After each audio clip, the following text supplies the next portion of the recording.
The bulldozer's engine roared like a beast breaking out of a cage. It wasn't a polite growl, not the kind of sound you'd hear from a lawnmower or delivery truck.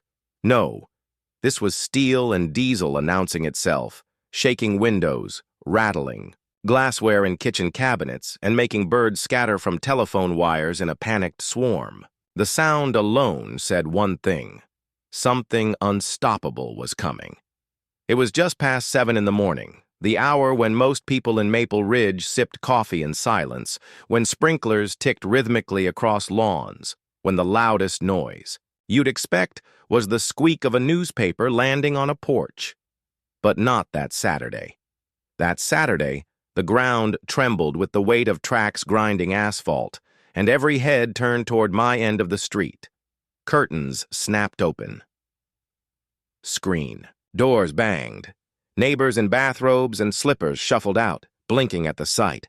Some still held steaming mugs, others clutched their phones tighter than their kids. Within seconds, the cul-de-sac transformed into an amphitheater. People weren't just curious, they were hungry for whatever spectacle was about to erupt. And then came Karen. She burst from her front door like a queen jolted awake to find her crown missing.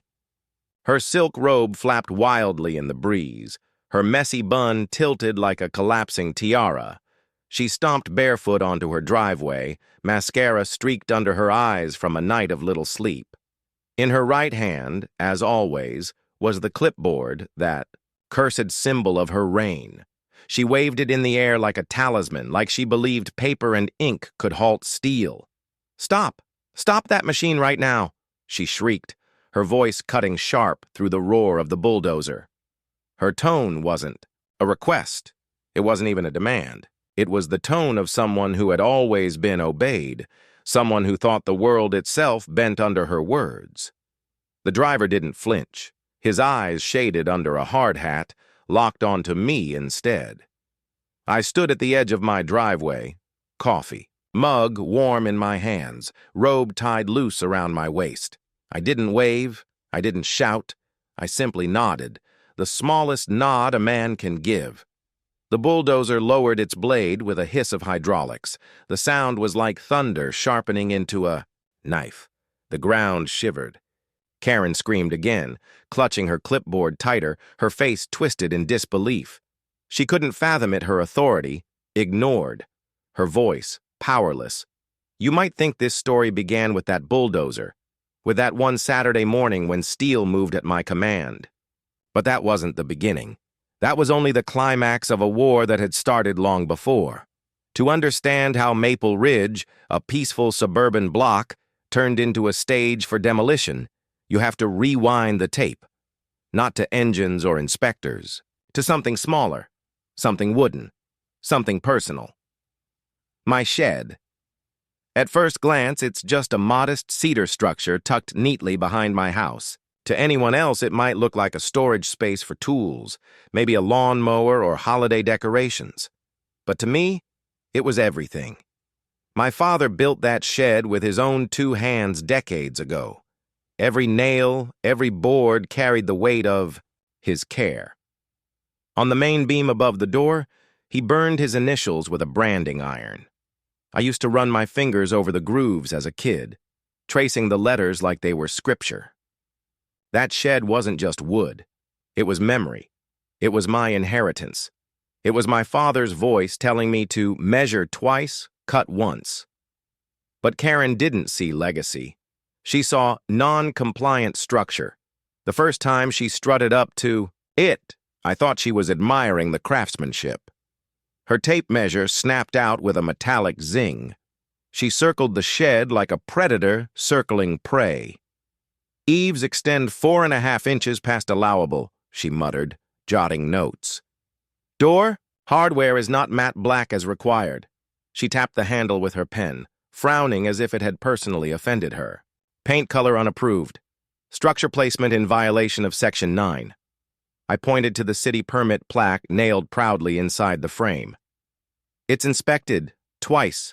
Signed off." She smirked, the corners of her mouth twitching like she'd just heard a child explain algebra. "The city doesn't run this neighborhood. The HOA does.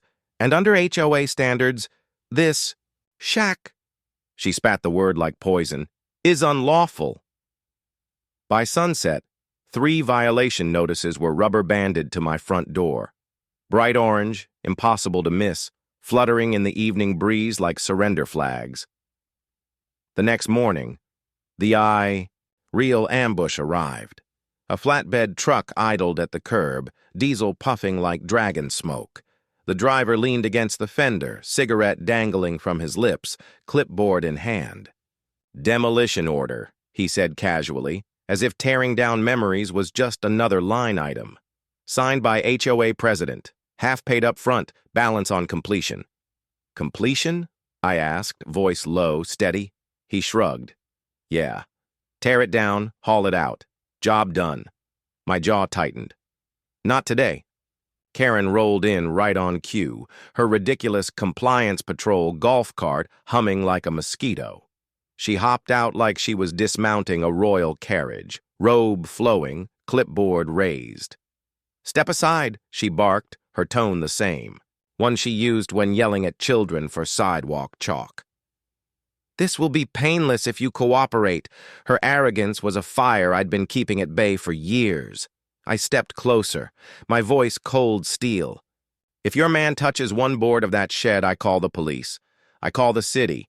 I call the state licensing board. And when I'm done, I file injunctions so heavy you'll need this bulldozer to dig out." The contractor blinked. Karen sneered. The truck backed away. But she didn't retreat.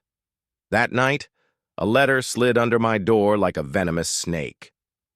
"Final notice. Demolition scheduled. Refusal will result in cumulative fines and lien recommendation." That word lien hit like a bullet. That's how HOAs steal houses. Not with bulldozers, not with bulldogs, but with paper cuts that bleed you dry. A lien is a slow theft, a theft written in ink. I sat in the shed that night, lights dim, fingers tracing my father's initials on the beam. I remembered the smell of sawdust, the sound of his hammer striking nails in steady rhythm, the way he'd pause to wipe sweat from his brow and smile at me like building something together was the greatest joy a man could have. That shed wasn't illegal, it wasn't ugly, it wasn't hurting anyone. But Karen wanted it gone. Because she could. Because power doesn't need reasons. That's when something inside me shifted. Not anger, not even defiance. Something colder, something sharper, a decision. I wouldn't fight Karen on her battlefield of fines and notices. I wouldn't drown in her paperwork. If she wanted demolition, I'd give her demolition. But not mine. Hers. The next morning, Karen strutted down her lawn like a runway model, barking at Mrs. Patel about unsightly laundry lines and pointing at recycling bins like they were loaded weapons. But I wasn't watching her. My eyes were fixed on her backyard, on the wide stretch of wood and glass she called her pool deck. Her pride, her throne, her sanctuary. And I knew something she didn't. That deck wasn't legal. The morning after that decision, Maple Ridge woke up like any other neighborhood. Lawn sprinklers ticking, dogs barking, mail carriers slamming shut boxes. But I wasn't listening to the ordinary soundtrack of suburbia. I was listening to the silence of planning. Silence before a storm has a sound all its own. Karen thought she had me cornered with her letters, her notices, her threats. She believed the shed was a pawn in her game. But she never realized she'd left her own queen exposed. That pool deck of hers, the gleaming stage where she held summer parties for board members, where she sipped cocktails and bragged about compliance excellence, was a liability waiting to collapse. I'd spent the night studying county maps, permits, zoning overlays. With every click, my grin spread wider. The city portal was ugly, the kind of website built before smartphones existed, but tucked between clunky forms and scanned PDFs were the facts. Facts Karen couldn't erase with a ruler or a clipboard. Facts that told me her deck was illegal, 5 feet into the easement, no final inspection, drainage runoff pointed like a loaded gun at Mrs. Patel's garden, and that meant one thing. Gravity was on my side. Still, knowing wasn't enough. I needed proof. Photos, measurements, documentation. Because if there's one thing bullies hate more than resistance, it's receipts. That morning, I strolled casually along the property line with my coffee mug in hand. Neighbors thought I was just stretching my legs. In reality, I was tracing every line, snapping quiet photos on my phone. The corner post, not even close to legal distance, the slope under the deck, angled straight toward Patel's marigolds. The drainage pipe, a cheap black hose duct-taped under the joists, dripping algae-stained water into the soil. Amateur, sloppy, and entirely unlawful. Karen spotted me from her kitchen window. She stormed out onto her deck, robe cinched tight, clipboard already in hand. "What are you doing on my property?" she barked. I didn't even look up. "I'm on my property line," I said, holding up the survey flag like a trophy. "And this," I gestured at the post, "isn't on yours." Her nostrils flared. She snapped a photo of me with her phone. "Harassment," she hissed. "Board violation. I'll fine you for trespassing." I sipped my coffee, steady as sunrise. "Funny thing about trespass," I said. "It goes both ways." Her glare could have scorched asphalt, but she didn't push further, not then. She turned, stomped back inside, and slammed the sliding door so hard the glass rattled. The neighborhood was buzzing by noon. Word travels faster than mail in Maple Ridge, and everyone knew Karen was plotting something. Some whispered she'd hired a new contractor to review my shed. Others swore she was drafting a community-wide fine increase to bleed me out. But while she schemed, I was building my case, every measurement, every photo, every timestamp tucked neatly into a folder that could bring her empire down.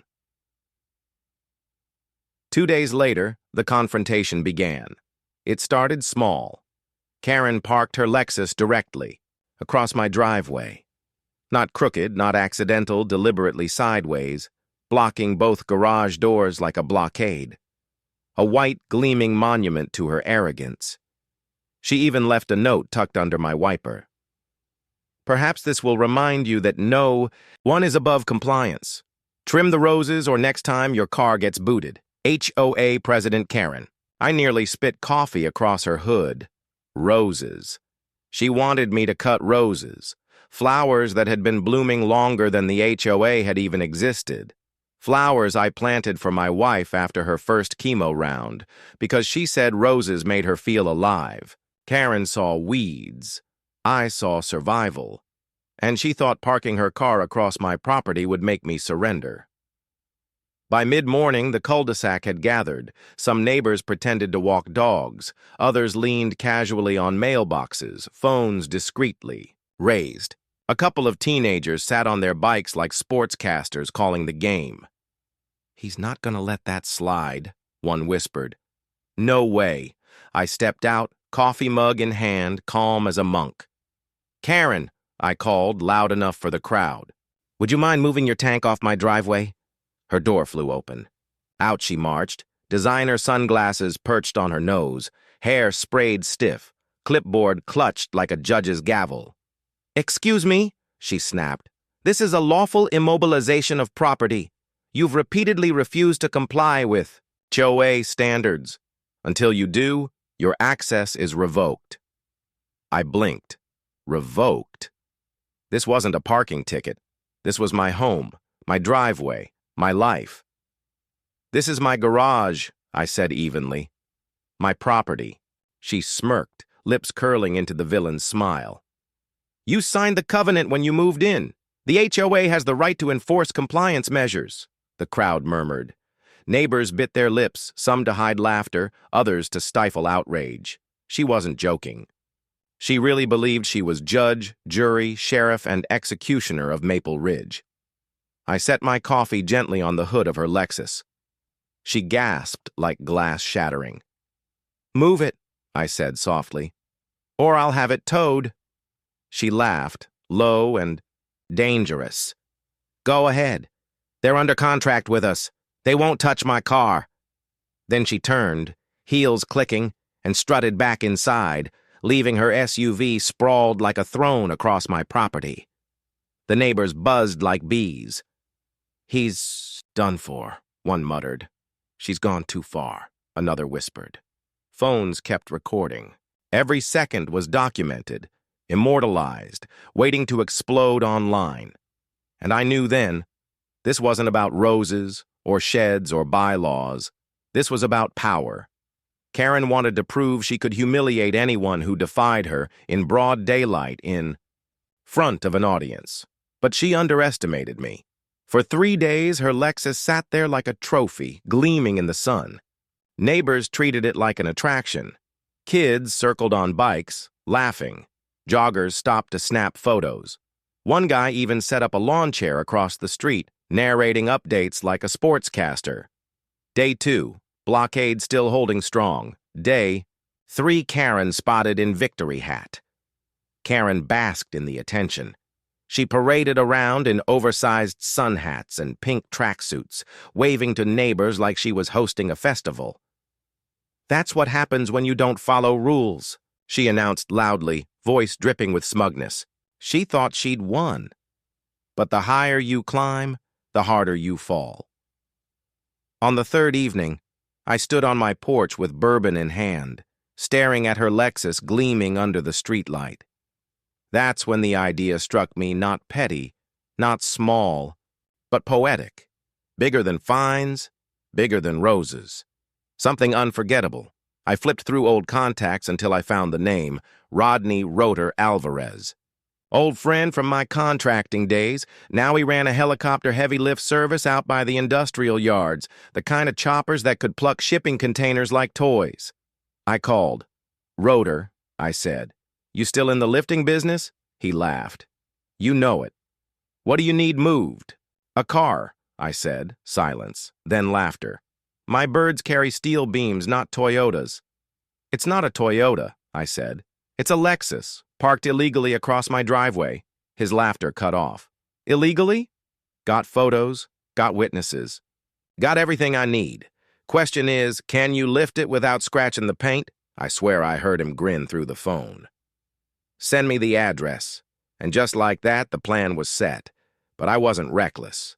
I checked with a lawyer buddy. Over beers, laying out the scenario. He smirked, sipped, and said, "If it's blocking your garage and you've got evidence, technically it's trespass. Reasonable removal applies. Just don't drop it on a freeway." I nodded. "What about a lawn?" He raised an eyebrow. "As long as you've got permission, it's your circus." And suddenly, the finale took shape. Karen thought she was untouchable, shielded by the HOA, backed by her buddy Mayor Whitfield. But what better way to deliver justice than to drop her shiny Lexus right on his manicured lawn during one of his fancy brunches?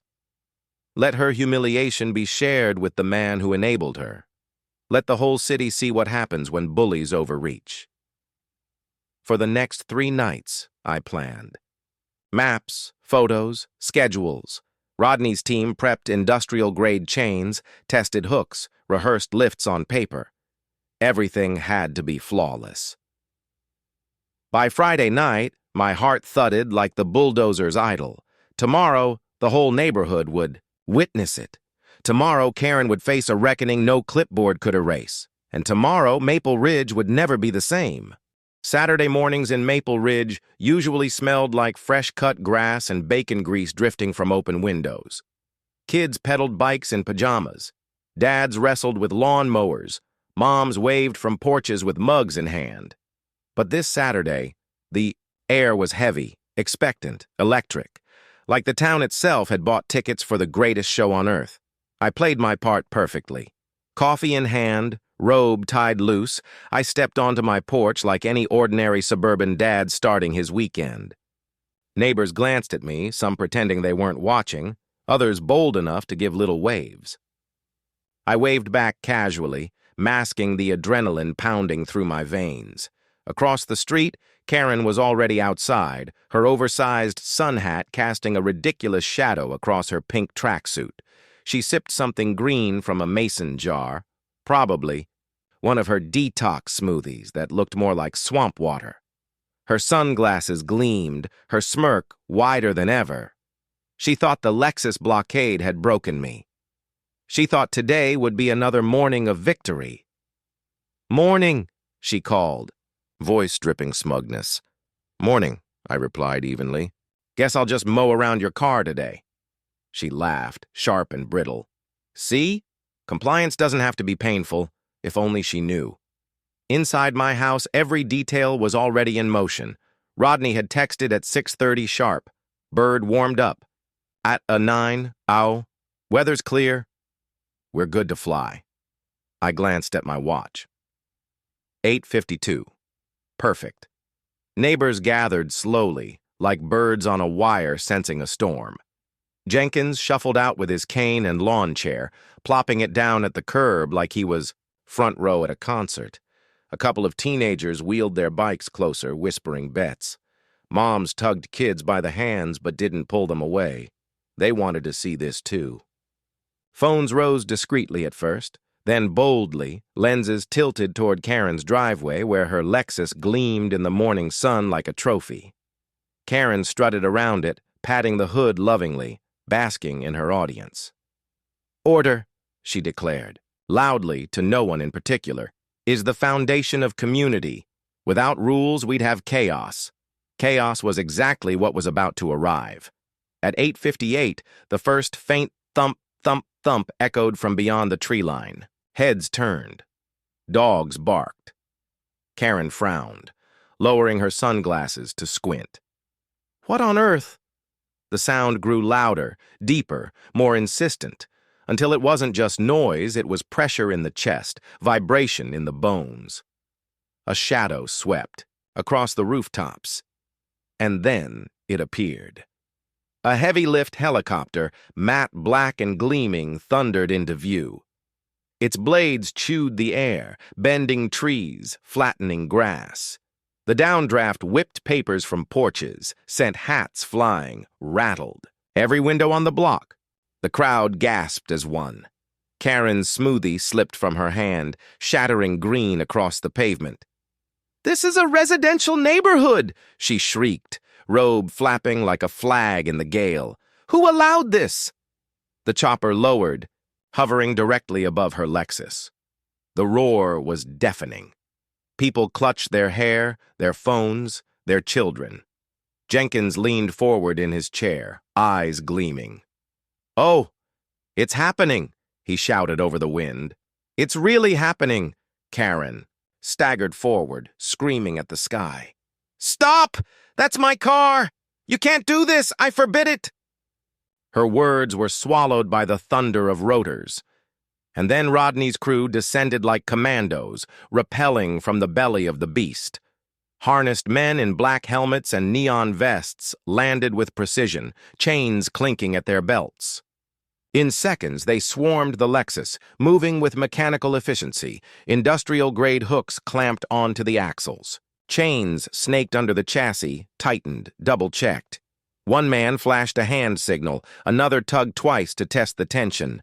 The crowd roared louder than the helicopter itself. Karen charged forward, her sun hat flying away into the gale. She clawed at one of the riggers, shrieking, "Stop!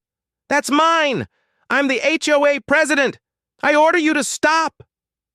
He didn't flinch. He brushed her aside like an annoying fly, focused entirely on the lift. The Lexus groaned as the chains pulled taut. Karen collapsed to her knees, mascara running down her cheeks in black streaks. "No," she wailed. "Put it down! You can't take it! I'll sue! I'll ruin you!" Nobody heard her. Nobody cared. The helicopter's engine pitched higher. The Lexus rose, at first just an inch. Tires lifted from pavement. Neighbors gasped, holding their breath. Then a foot, 2, 5. The car dangled like a toy, chains rattling, sunlight flashing across its chrome trim. Phones caught every angle, zooming in, capturing history. Karen screamed so hard her voice cracked. She flailed her arms, as if she could lasso her precious Lexus back down with pure will. "That's mine. That's private property," she shrieked. I raised my coffee mug in a calm salute. "Good morning, Karen." The crowd erupted, cheering, laughing, screaming. Kids jumped and pointed. Teens shouted, "Legendary!" Jenkins cackled so hard he nearly toppled from his chair. Someone shouted, "World's biggest tow truck!" Phones shook with laughter. Karen pounded her fists on the asphalt, sobbing, shrieking, threatening lawsuits, exile, eternal damnation. But her words were drowned in the roar of blades, in the laughter of neighbors, in the sight of her empire, literally flying away. The helicopter lifted higher, banking slowly above the rooftops. The Lexus swayed like an ornament on a Christmas tree, sunlight bouncing off its windshield in blinding flashes. Neighbors chased it down the street, phones raised, filming like paparazzi chasing a celebrity scandal. "Oh my God, it's actually happening!" one woman screamed. "They're taking it away!" Karen staggered after it, robe dragging, slippers slapping against wet pavement. "Bring it back!" she wailed, her voice hoarse. "That's mine! That's mine!" The irony nearly killed me. For years, Karen had used that Lexus as her weapon, her symbol of dominance, the chariot she parked like a throne across other people's lives. Now it dangled helplessly above her, a $70,000 puppet on strings she couldn't cut. Rodney's voice crackled through my earpiece. "Secure? Chain's good. Heading to drop point." I smirked. "Copy that. Make it memorable." The helicopter rose higher, disappearing beyond the tree line. The roar faded, replaced by a chorus of laughter, cheers, and disbelief. Neighbors hugged, clapped, slapped my back. "Legendary," one whispered. "You actually did it," another laughed. Jenkins leaned in, eyes sparkling. "Son, you just made Maple Ridge history." But I wasn't done. Not even close. Because while the neighbors thought the Lexus was headed for some impound lot or scrapyard, I knew the truth. This wasn't the end. This was Act 1. The real destination? Mayor Whitfield's pristine lawn. The same mayor who had empowered Karen, enabled her tyranny, turned a blind eye to her illegal deck. Soon he'd be hosting his fancy brunches under. The shadow of Karen's Lexus parked squarely on his grass. And when that moment came, Maple Ridge wouldn't just laugh. The whole city would. The helicopter's roar faded over Maple Ridge, but its echo lived in every porch, every phone, every nervous laugh. Neighbors clutched their videos like winning lottery tickets, replaying the sight of Karen's Lexus dangling in the air. Kids mimicked her screams, hands on their heads, knees buckling dramatically. Jenkins raised his cane like a conductor, leading the crowd's laughter. Karen herself had collapsed on the wet asphalt, robe plastered to her, mascara streaks like war, paint. She pounded her fists against the pavement, shrieking, "You'll all pay! I'll sue every last one of you!" But even as she screamed, the Lexus was already leaving her world behind. Rodney's helicopter banked west, cutting across the city skyline. Its shadow glided over playgrounds, office towers, and highways, a bizarre parade float no one could ignore. Cars pulled to the shoulder, drivers leaning out with phones. Pedestrians froze mid-step, pointing at the spectacle swaying in the sky. "Is that a car?" someone shouted. "It's a Lexus!" another yelled.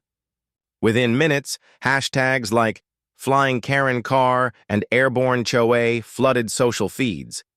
By the time the chopper reached downtown, half the city was buzzing.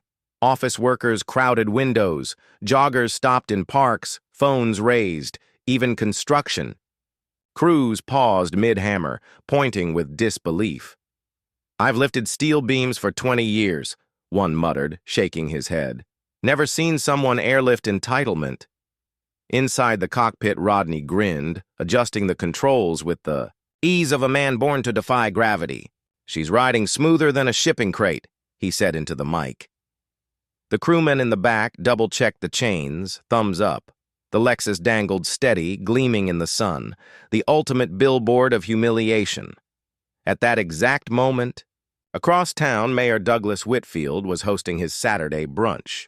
His estate sprawled like a postcard. Emerald lawn trimmed with surgical precision, white tents billowing like sails, tables set with crystal glasses and imported silverware. A string quartet played under a gazebo. Guests in linen suits and floral. Dresses laughed over champagne and eggs Benedict. For the mayor, brunch wasn't just a meal. It was a statement. A reminder to donors and council members that he was in control. Then the shadow fell. It started as a flicker across the tablecloths, a sudden dimming of light that made guests glance skyward. The quartet faltered, violins screeching mid-note. Napkins fluttered in the gust. Someone gasped, pointing. And then, with the grace of divine judgment, Karen's Lexus descended from the heavens. The helicopter roared overhead, blades chopping the air, sending linen whipping, champagne flutes toppling. Hats flew. A bottle of Dom Perignon rolled across. The grass, spilling like golden blood. Women clutched pearls. Men shielded their eyes. Children screamed. The mayor himself stumbled forward, his comb-over flapping wildly in the downdraft. "What in God's name?" he bellowed, voice cracking. Rodney maneuvered with surgical precision, lowering the car inch by inch. The Lexus gleamed like a jewel, sunlight flashing off its chrome. Its tires brushed the manicured grass, flattening a patch worth more per square foot than some houses. Chains clinked as the riggers released the load, and with a heavy, dull thud, Karen's Lexus landed square in the middle of the mayor's pristine lawn. Silence. For 3 long seconds, no one breathed. Then chaos. Guests shrieked, scattering like pigeons. The quartet dropped instruments and bolted. Waiters dove for cover as plates of eggs and smoked salmon crashed to the ground.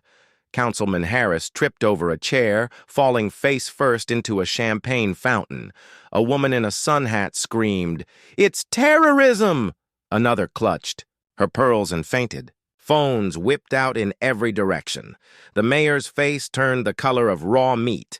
He stormed toward the Lexus, fists clenched, voice booming. "Who is responsible for this outrage? This is an attack. This is sabotage." His words vanished under the laughter and shrieks. Cameras zoomed in, catching every vein in his forehead. Rodney's helicopter peeled away, the blades still whipping grass and hair. The crew inside laughed, high-fived. "Delivery complete," Rodney said into his mic. The Lexus sat absurd and regal in the center of the lawn, chrome glinting, hood ornament catching sunlight like a crown. The mayor paced around it, sputtering, pointing at the sky, demanding answers. Donors whispered in horror. Phones streamed live. Within minutes, modern mayor's lawn Lexus trended across the country. Back in Maple Ridge, neighbors huddled around screens, jaws dropping as they realized where the car had gone. Jenkins nearly choked on his lemonade. "On the mayor's lawn?" he wheezed, tears streaming down his cheeks. "Boy, you've outdone yourself!" Teenagers shrieked, replaying the live stream over and over. Even Mrs. Patel, usually quiet, laughed so hard she dropped her knitting needles. Karen, meanwhile, staggered back into her house and slammed the door. But it didn't save her. Minutes later, she re-emerged with her phone glued to her ear, screaming into it. "Mayor Whitfield, they stole my car. They put it on your—" Her voice broke. She couldn't even finish the sentence. Word spread fast. Reporters rushed the mayor's estate, cameras snapping as he shouted at staff, donors fleeing in their BMWs. News anchors went live. In an unprecedented act of suburban warfare, a car has been airlifted from a neighborhood driveway and deposited directly on the mayor's lawn during a private brunch event. The vehicle, sources confirm, belongs to HOA President Karen Whitmore. Karen tried to spin it. She stood on her porch, cameras flashing, microphones shoved in her face. "This was an act of domestic terrorism," she shrieked, her hair frazzled, mascara smeared. "A coordinated attack on my leadership!" But her words only fueled the fire. Online comments poured in. Domestic terrorism? Lady, your pool terrorized drainage codes. Best HOA karma I've ever seen. Mayor's lawn Lexus is my new religion. By nightfall, the mayor himself issued a statement.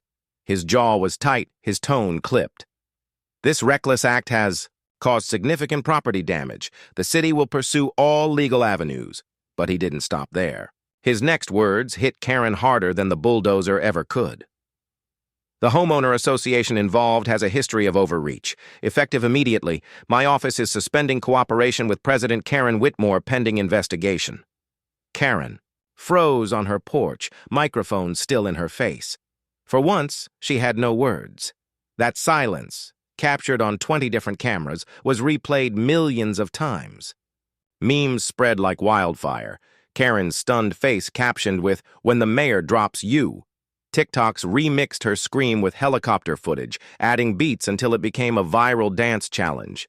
Even late-night comedians joined in. One joked, "Forget Uber, Karen just invented chopper lift." By Monday morning, Maple Ridge wasn't just a neighborhood scandal. It was a national punchline. Reporters swarmed. Drones buzzed overhead.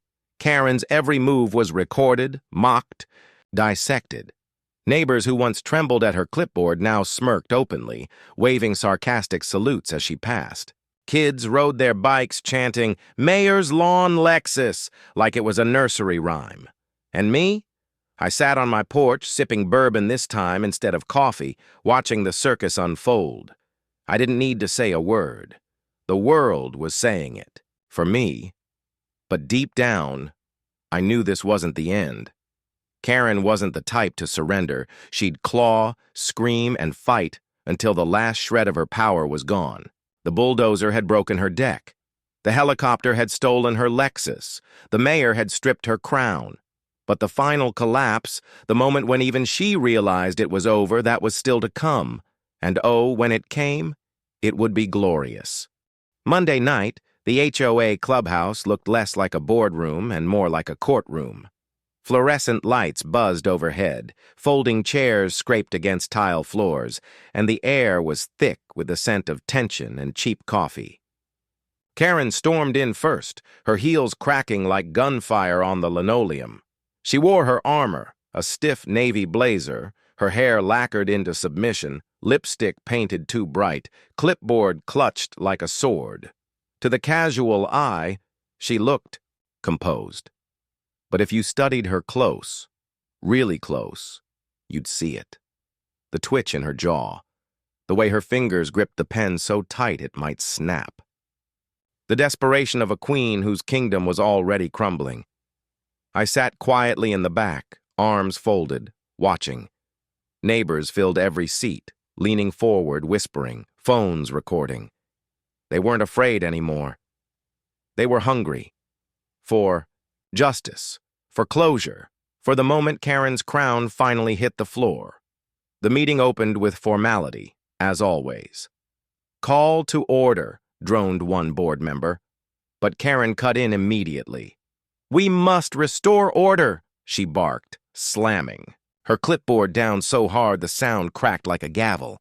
"This community has been under siege. A terrorist act was carried out against me, against this HOA, and against the mayor himself, and I know exactly who is responsible." Her pen stabbed the air, pointing at me. Every head turned, phones zoomed. In. My face glowed in the screens, calm, unflinching. "That man staged this attack," Karen continued, her voice rising. "He's a menace, a threat to our community. He destroyed private property, humiliated our leadership, and—" "Karen," a board member interrupted gently. "You parked your car across his driveway. That's trespassing." Gasps rippled through the room. Karen's face flushed crimson. She jabbed her pen at him. "That's irrelevant. He—" Another board member, a woman Karen once fined for mailbox paint, cleared her throat. "It's not irrelevant. He warned you. You ignored him. And your pool deck? It wasn't permitted. You endangered us all." The room murmured in agreement. Someone clapped. Karen's eyes widened, darting around as if searching for allies. But the allies were gone. The spell had broken. "This is treason," she hissed. "You're all turning against me because of his lies. Don't you see? He's manipulating you." "Karen," the treasurer said, his voice heavy with exhaustion, "it's over." The gavel came down not hers, but theirs. A board vote, unanimous. Karen stripped of her presidency, her clipboard trembling in her hands like a crown knocked askew.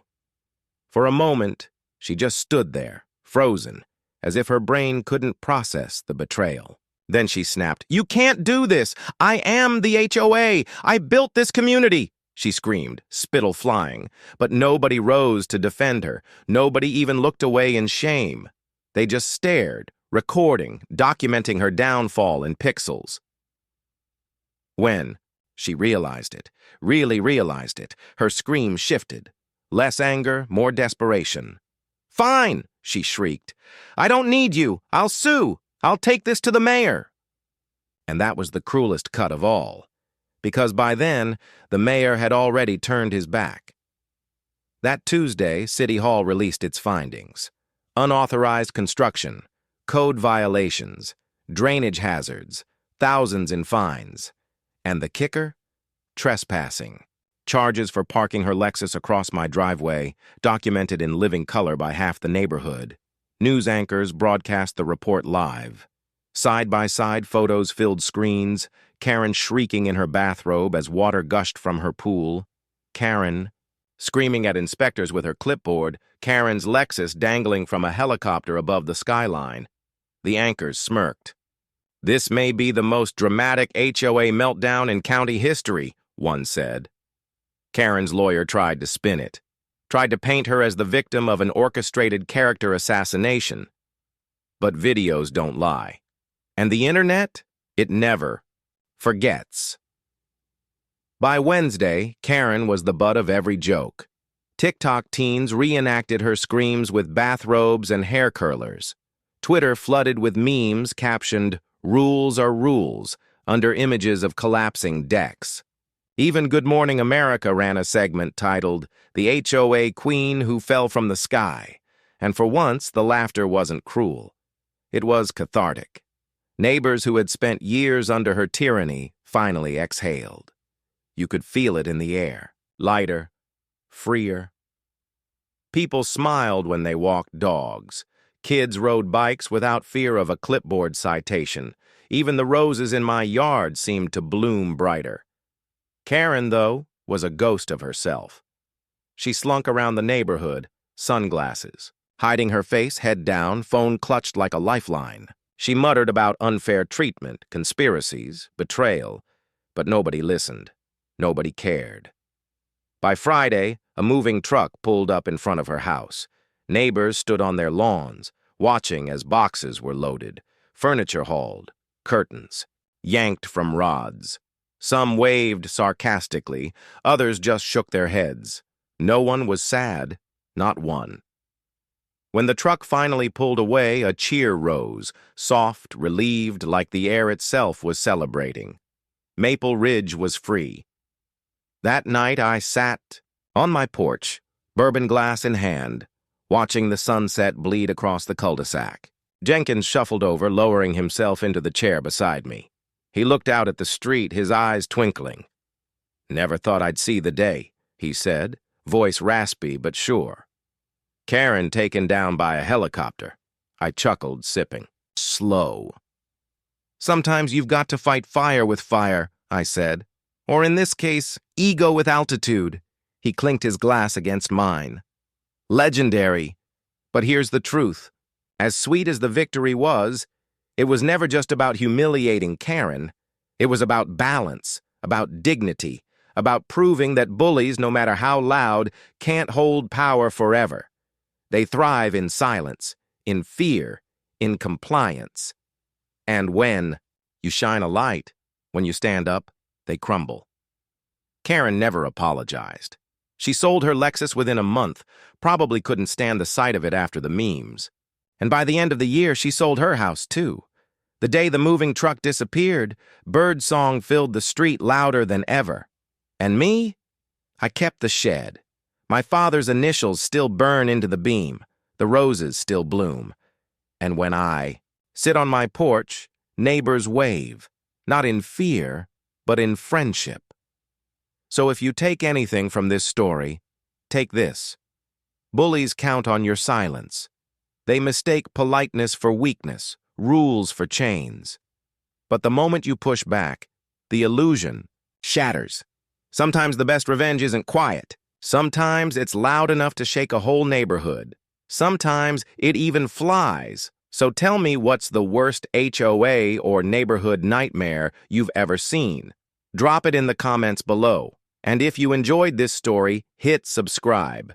Because trust me, there are plenty more HOA dramas to come.